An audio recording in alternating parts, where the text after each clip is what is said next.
Bien, continuamos. Es un tema sin duda apasionante. Insistimos, creemos que hay dos líneas de análisis. Por un lado, el puro legal, jurídico, por otro lado, el político. Desde el punto de vista legal, magistrado, lo primero a lo que aluden aquellos detractores de esta prisión permanente revisable es su dudoso encaje dentro del marco constitucional. ¿Tiene cabida?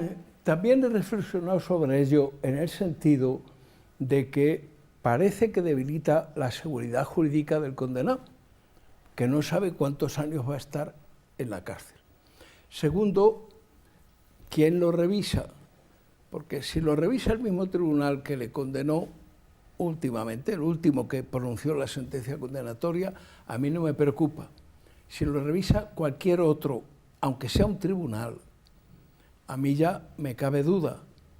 ¿Por qué? Pues porque estamos interfiriendo un pronunciamiento judicial ajustado al Código Penal por quien no ha hecho ese pronunciamiento y no tiene, diríamos, legitimidad para revisarlo.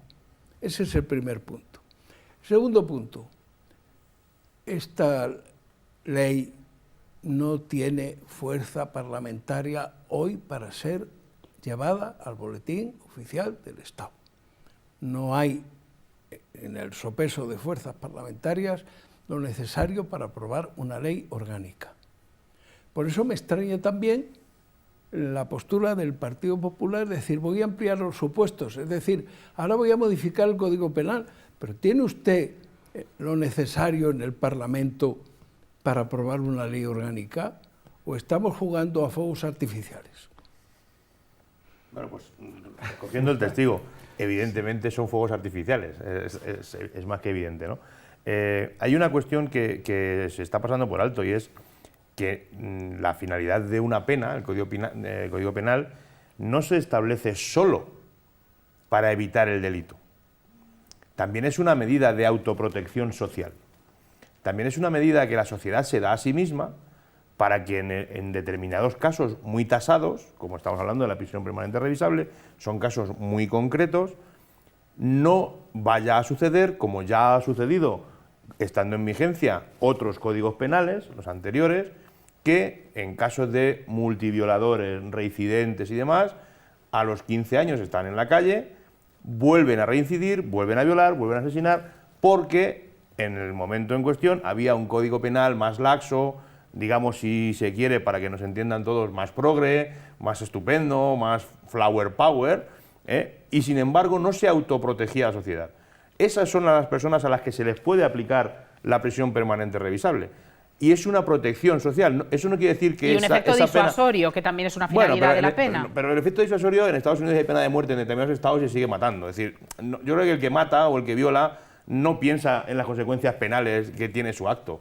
Mata o viola pues, seguramente por un trastorno mental transitorio o por un desajuste o por un arrebato o por lo que fuera, ¿no? Pero no mata pensando en las consecuencias jurídicas, sino evidentemente sería tan fácil como decir pena de muerte para violador, pena de muerte para tal, evidentemente no tendría encaje constitucional, pero si esa fuese la única opción o la única intención de la pena, con eso bastaría.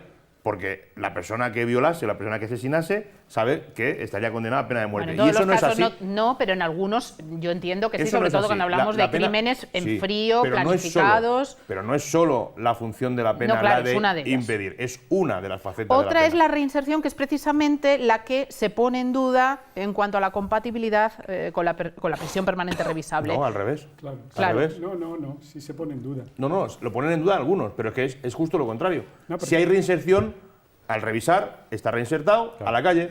Ya. Es que poner en duda es hacer política. Lo que estamos hablando es de un hecho objetivo, evaluado por psicólogos, por psiquiatras, por especialistas, por trabajadores sociales, por quien sea, con el expediente del reo, y decir, este señor se ha rehabilitado, ya no es un violador, su conducta es tal, ya no es un asesino, ya tiene un comportamiento modelo dentro de la cárcel, se ha normalizado. Garantizar que se va a Y producir esa evidentemente la reinserción. sociedad dice, oye, pues con estos profesionales que han hecho ese informe, este señor que salga y se reintegre.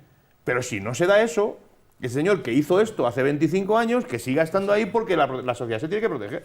Ya, pero a mí lo que me ha apasionado del debate que ha introducido el magistrado, que no tenemos tiempo ahora, lógicamente, para hablar de ello, es Vale, si es el mismo tribunal el que dictó la sentencia, el que revisa eso, bueno, puede tener una cierta garantía de solidez, pero si son otros que vienen, por lo que sea, por el funcionamiento propio de la justicia, seguramente puedan tener otras valoraciones totalmente distintas, con lo cual todo esto de lo que estamos hablando y todo esto de lo que se está discutiendo no tiene ningún sentido. No, pero claro, que ese ha sido el gran debate que ha planteado él. Sin duda, y es un de cara tema al de futuro, fondo, claro, pero ya que estamos es cuestionando la separación de la poderes, los pilares... No, la concepción, cómo conseguimos que la justicia, por supuesto independiente, separada del poder, funcione con el nivel de exigencia que le pedimos, es que no se equivoque nunca. Y Pero que no falle nunca. Pero ese Con el debate, delito y con ese el- debate tiene trampa. Es un poquito, pero- si me permitís ambos, un poquito pelín demagógico, porque en Estados Unidos las revisiones de condena a muerte, en el corredor de la muerte, no se hacen por el mismo tribunal que la dictó. Entonces, a partir de ahí, pues si nos ponemos en esa a ser tan garantista, pues se daría la circunstancia de que ninguna norma penal se podría llegar a aplicar porque no podría ser revisada por un tribunal supremo en la sala segunda, ni claro. No, pero no tiene nada que ver, no es lo mismo. Me refería no a las personas, naturalmente, sino al órgano judicial, órgano, sí, sí. al órgano judicial que impuso la pena, pues que ese órgano judicial, porque si no está fallando hasta el juez natural predeterminado por la ley, diría yo, del 24 de la Constitución. Si la pena la termina de imponer el Claro, Tribunal Supremo, juez natural la revisión la tendrá que hacer el predeterminado por la Tribunal ley, Supremo. el que la pone, el que la impone. Pero Y evidentemente, hablando de por razones penas de edad, y de condenas, ¿cuáles van a ser las consecuencias, Vicente, para el Partido Socialista por la votación en contra de esta ley, además en el momento en el que se ha producido? Pues yo me voy a aventurar que, pues que no va a pasar absolutamente nada. Es decir, que ¿No va a haber esto- precio político? No, porque en el momento en el que esto llegue a unas elecciones, nadie se acuerda de esto. Es decir, esto tiene un tiempo de vida, esto tiene un ciclo de vida, y el ciclo de vida es corto. ¿Cuánto? El tiempo en el que la gente empiece a olvidar, a meterse en su vorágine y empecemos a perder de vista los últimos casos. A partir de ahí, eso ya no va a tener Las ninguna familias repercusión. han asegurado que si se producía la situación que se ha dado hoy en el Congreso y por tanto la Cámara rechazara la prisión permanente, iniciarían una campaña en contra de los partidos que votaran no. Si eso se produce, estamos hablando ya de una persistencia en el tiempo que ya podría llegar a un rédito electoral. No, pero ya ha habido algún caso, creo recordar, creo que el padre de alguno de... no recuerdo ahora cómo se llamaba. Mariluz. Sí, de Mariluz, Estuvo haciendo efectivamente. campaña. Estuvo haciendo campaña, creo que incluso llegó a presentarse por algún partido político. No, es decir, esto tiene el tiempo de ese brote de decir, oye, esto no puede ser, esto es insoportable, cómo pueden asesinar a un niño, cómo se puede producir una violación reincidente. Esto tiene un tiempo de vida corto. Es decir, una vez esto se ha pasado y la gente vuelve a su día a día, yo creo que no va a tener... Esto no quiere decir que no haya alguno que sí que le condicione el voto, pero en términos generales yo creo de verdad que no. No, y de hecho, yo estoy con Vicente, como vivimos en la sociedad del espectáculo, mañana surgirá un caso tan importante que nos atraerá la atención a todos los ciudadanos, con lo cual de esto nos olvidamos y nos dedicamos con pasión a discutir sobre ese nuevo asunto que ha surgido y que llama la atención. Imaginémonos, hay un acto terrorista. Pues ya está, eso ha acabado con la vida de este asunto, independientemente de la gravedad de los hechos que han ocurrido y del drama que las familias han vivido y del miedo que la sociedad pueda tener. Pero es que vivimos en esta especie de sociedad del espectáculo, todo de un espectáculo se suplanta al otro y así sucesivamente. Llámame loco, Jesús, si quieres, pero yo es que sigo pensando y creyendo en la inteligencia de las personas al emitir el voto, ¿no? Yo sigo pensando en eso y sigo pensando en que la gente es inteligente y la gente tiene memoria. El problema es que habrá gente que intente difuminar esa memoria, habrá actos que intenten difuminar esa memoria, pero si la gente tuviese esa memoria que la tiene trabajada y de manera consciente, fuese anotando en su retina, en su impronta más íntima, qué va haciendo cada uno para no merecer su voto, es más que posible que nos diéramos con que esa encuesta que hemos visto antes también está mal, pero también está mal en favor de Ciudadanos. Quiero decir, porque lo que no puede ser es que esto, que es muy importante, que es una norma que protege a la sociedad, quede en agua de borrajas por algún otro acontecimiento. Imaginemos, el año que viene, en junio hay Mundial. imaginemos que España vuelva a ganar el Mundial.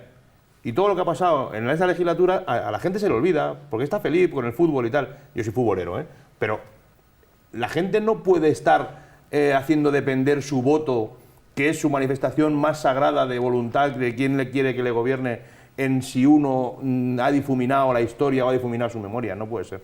Magistrado. No, yo creo que para eso además están las campañas electorales. Claro. No solo para defender mi programa, sino para atacar a los otros en los puntos débiles que tengan. Y lógicamente esta votación de hoy sobre la ley de la reforma del Código Penal suprimiendo la prisión permanente revisable, se la van a echar en cara en la campaña electoral, seguro a los partidos que la han votado. Yo no estoy tan convencido de eso. Yo apostaría porque la gente fuera razonable y efectivamente todos fuéramos apuntando por esto sí, por esto no, por esto sí, en una casilla y voto. El problema es que no es así, desgraciadamente. Votamos por la emoción del último momento. Y en las campañas electorales precisamente lo que se crea son emociones pasajeras y momentáneas. Y entonces eso es lo que nos absorbe y hace que nos olvidemos de todo lo demás. De hecho, hay cosas que ahora cuesta recordarlas si no estamos en campaña, pero que sucedieron hace 6 o 7 meses. Porque es tanta la información que tenemos que no somos capaces de mantener el recuerdo de eso. Si además estamos sometidos a una especie de presión dinámica como son las campañas electorales, pues evidentemente nada del pasado tiene valor otra cosa. Es decir, que se ataque a fulano, que se diga, pues yo qué sé, si ha tenido un lío de faldas el otro, el que sea. No sé qué ejemplo se puede poner, pero podríamos citar Estados Unidos. Frente a la razón Trump. Pero yo pondría un ejemplo. Acordaros qué pasó con el 11M, cuál fue la repercusión, cómo se cargó automáticamente todas las previsiones de votos, y sin embargo vivimos en Barcelona un atentado terrorista hace relativamente poco y sin embargo ya parece que esto ya se ha olvidado y que ahora estamos en otra parte. Por eso digo que el ciclo de vida es muy corto, de verdad. Bien, pues más asuntos. El Partido Popular reflexiona y parece entonar el mea culpa con respecto a una falta de sensibilidad al lado de esas mujeres que, como saben, se movilizaron la semana pasada en pro de una igualdad real. Llegan incluso a proponer desde las filas populares un plan en favor de esa mujer tras el éxito indiscutible del pasado 8 de marzo. ¿Qué os parece? Bien, lógico, al que se arrepiente hay que apoyarle. Rectificar es de sabios, ¿no? Claro, yo creo que, visto el error, pues bueno, pues hay que aplaudirlo. El problema no es ese, el problema es cómo se puede cometer un error de ese tipo.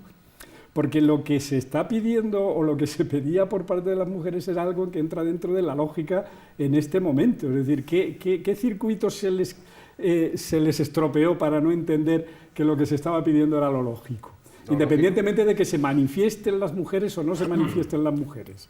Es decir, porque yo creo que lo de la manifestación es una simple... bueno, pues dentro de esta sociedad en la que vivimos es un simple acto más de ¿qué? De algo que era justo y que se estaba reclamando. Que hubiera paridad, parece lógico, ¿no? Que las mujeres cobren lo mismo que los hombres, pues hubiera sido tanto más justo o tantísimo más justo si no se hubiese mezclado churras con merinas, ¿no? Si no se hubiese confundido la velocidad con el tocino, si no se hubiese confundido feminismo con marxismo, bueno, si no se hubiese hecho política de una manifestación que era supuestamente... Entonces, ahora que venga el señor Alberto Núñez Feijóo a decir que se equivocaron en no apoyar una manifestación que era de marcado corte político, pues hombre, hay que apoyar a la mujer, evidentemente, eso no se debate.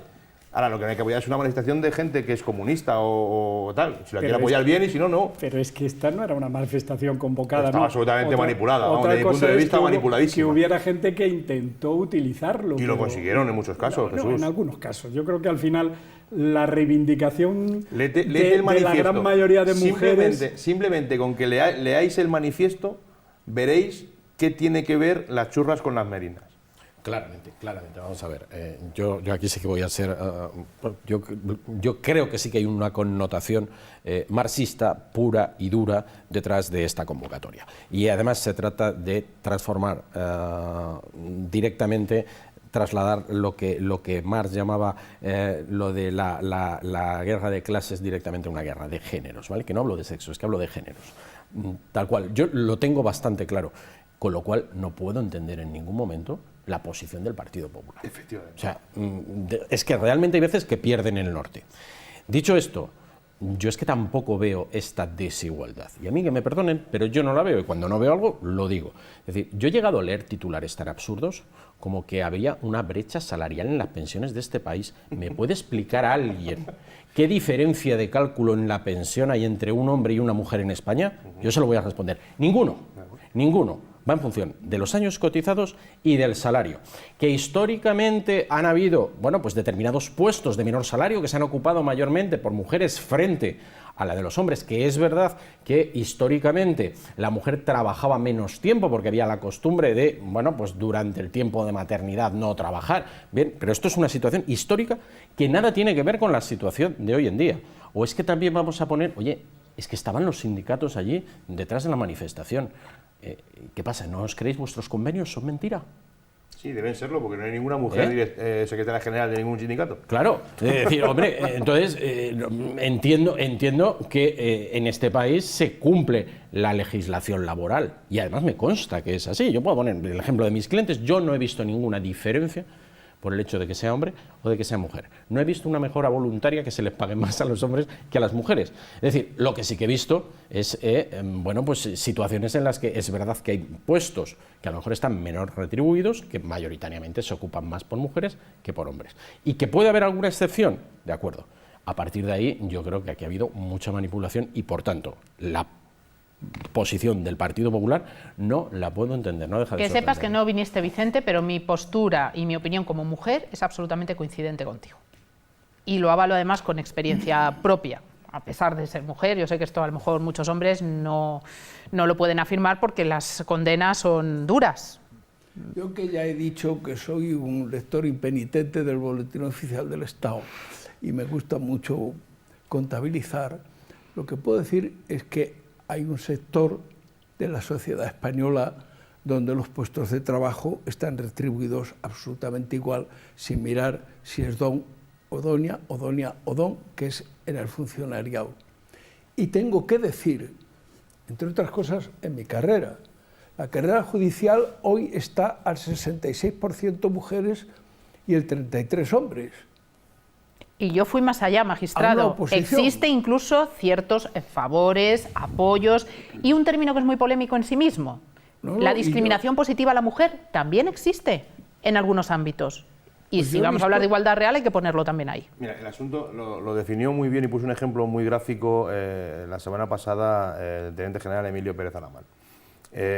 Cuando entró la mujer en el ejército ya había sectores del feminismo más radical diciendo que porque no había ninguna coronel o ninguna general, vamos a ver, dale tiempo, ya han entrado, pues ya llegará. No, lo que no puede ser es que haya un cabo que por el hecho de ser mujer mañana sea general. No, pues el cabo tiene que seguir su curso y tendrá que llegar a donde está. Antes era impensable, hace 40 años, que el Banco Santander estuviese presidido por una señora. Era impensable que el Congreso de los Diputados estuviese presidido por una señora. Era impensable que un partido político pudiese tener como secretaria general a señoras. Y hoy tiene, hasta el Partido Socialista, que tanto reclama, tiene presidentas de comunidad, tiene presidenta del partido una señora. Es decir, que los únicos que están poniendo palitos en la rueda de la señora, parece ser, porque no hay ninguna en la máxima representación, son los sindicatos que tanto sacan la bandera del feminismo. Ninguna secretaria general de ninguno de los sindicatos que convocaban la huelga. Que por otra parte, normalmente, cuando estudiaba yo Derecho, y corríjame el magistrado, que además es su rama de especialidad, la huelga se hacía contra alguien. ¿Aquí contra quién es la huelga? Porque yo no lo sé. Contra el sexo masculino. Hemos desvirtuado la huelga. Claro. Y yo que puse mis manos en el Real Decreto de 7 de marzo, ahí, y solo me metí con una cosa, que preví lo que iba a pasar, que era lo de los piquetes, pero me dijeron que eso no se podía tocar y no se tocó, y ahí están los piquetes informativos en el Real Decreto Ley. Y en el siglo XXI, con Internet y todo, siguen informando. Bueno, claro. entonces, pero lo hemos desvirtuado hasta tal punto, que ha habido sentencias que han condenado a un ayuntamiento porque cuando se declara la huelga en la empresa que le presta los servicios de seguridad, hace un expediente urgente y contrata con otra empresa esos servicios de seguridad para poder abrir sus dependencias en los días que el otro va a tener huelga. Allá usted, empresa, con sus trabajadores. Pero yo, mis puestos, bueno, pues le han condenado por contratar esquilolaje. La huelga es de los trabajadores contra su empresa. Y hemos terminado. Y a mí no se puede decir que si hay una huelga de Renfe, soy un esquirol o contrato un esquilolaje porque yo, que tenía mi billete del AVE para Barcelona, me vaya a Iberia y me vaya volando. No, no, usted tiene que sufrir la huelga de los de Renfe. Yo, que lo sufra la Renfe, pero yo no. Entonces, esta huelga, ¿contra quién iba? ¿Contra el Poder Legislativo? ¿Contra los sindicatos que en los convenios colectivos no ponen? ¿Contra los servicios jurídicos de los sindicatos que no combaten esas diferencias salariales con las demandas necesarias? Contra género masculino. Ya, pero yo es que no me creo que, independientemente de que a algunos le pudieran dar una visión ideológica, yo no me creo que todas las mujeres que se manifestaron fueran marxistas. O sea, no me lo puedo creer. No, pero de la misma manera que no todos los de Ciudadanos son de Ciudadanos y están inflados por la información. Que hubo discursos que podían predominar. Bueno, pues vale. Que en los medios se entrevistaba a gente que hacía el discurso político, vale. Pero lo que había ahí, lo que hubo ese día fue una especie de intento de que se visualice una situación concreta y determinada. ¿Cómo cuál? Pues la que viven las mujeres en general, que no sé si son buenas o malas, pero que si ellas lo sienten malo, es malo.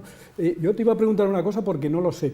¿Se penaliza a la hora de la pensión el haber estado dada de baja por maternidad? No.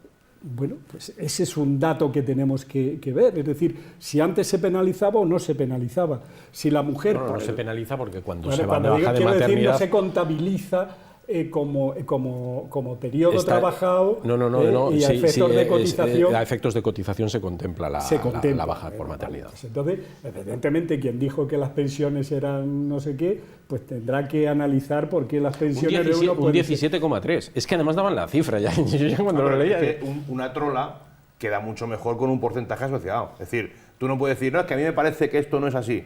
Pero dice, no, es que esto no es así, porque además un 17,3... Y quedas como San José en un Belén y de, bueno, es que no se lo ha estudiado. Podemos empezar a hablar de cuál es la brecha salarial entre los conserjes y los médicos, entre los médicos y los ejecutivos, o entre las personas que viven en Madrid o las que viven en Toledo. O entre un general y un cabo primero, claro. No, pero por eso yo creo que el concepto huelga fue un concepto efectivamente que no venía a cuento, independientemente de que alguien lo utilizara porque maneja ideología antigua. Es decir, ahora mismo hablar de huelga general no tiene casi sentido conceptual, quiero decir. Hay huecos que hubo una ley del Partido Popular, es que no me acuerdo cómo se llamaba, el ministro de Trabajo, porque tengo en la cabeza, que fue la que hizo un artículo 12 del Estatuto de los Trabajadores larguísimo para equiparar en lo posible la protección social del trabajador a tiempo parcial de la protección social del trabajador a tiempo completo.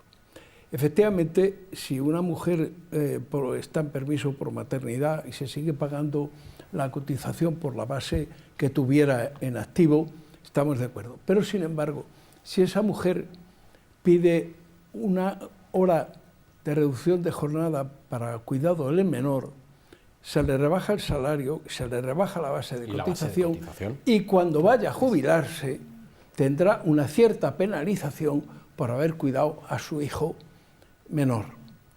Eso se salvaba con aquella ley porque precisamente nos había urgido Europa que, como la mujer era porcentualmente mucho más titular de trabajo a tiempo parcial que el hombre, entendían que el no privilegiar al trabajo a tiempo parcial era una discriminación por razón de sexo. Y de ahí vino esa modificación. Pero esa modificación luego... Compañeros, vamos a hablar de economía, pero ya a la vuelta de publicidad.